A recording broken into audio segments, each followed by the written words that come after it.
I guess it's just a sign of the times. Higher education is facing a big storm. It's been more than 1 year since Notre Dame College shut its doors.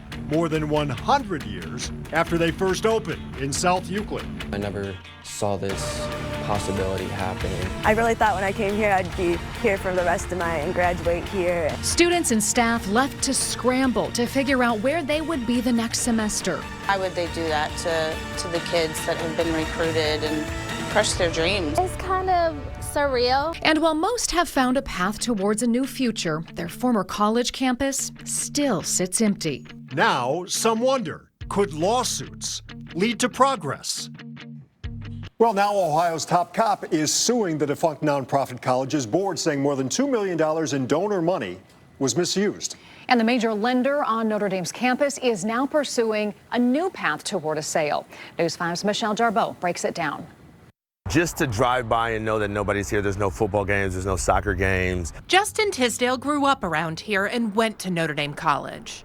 So seeing the campus sit like this hurts. It's hard to have all of this space and not be able to use it in the community. Notre Dame closed a year ago, citing money troubles and low enrollment.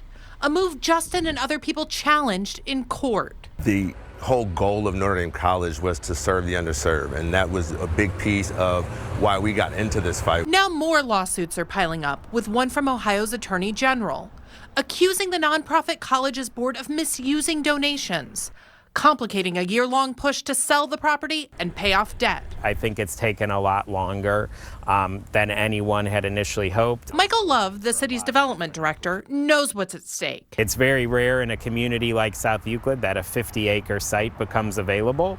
So this is a once-in-a-lifetime opportunity to see something happen. But the marketing effort hit a brick wall. With the litigation that's out there, and especially with the Attorney General's lawsuit right now, clean title is not available to the property. That's why Bank of America recently filed a foreclosure lawsuit to have an outside expert called a receiver put in charge of all of this, with the power to clear up any snarls and finally sell the real estate. Hopefully, fingers crossed, this process will take it across the finish line. The Attorney General's office wants a receiver to take control too. With cases in state and federal court, it's not clear what will happen next. There's a lot of questions that just can't be answered right now. But Justin's hopeful, with the goal of reviving Notre Dame in some way. If we do open it back up to an education facility, that it would start small and then grow its way back to where it was. We know that there are proposals out there that would be a very good fit for the property.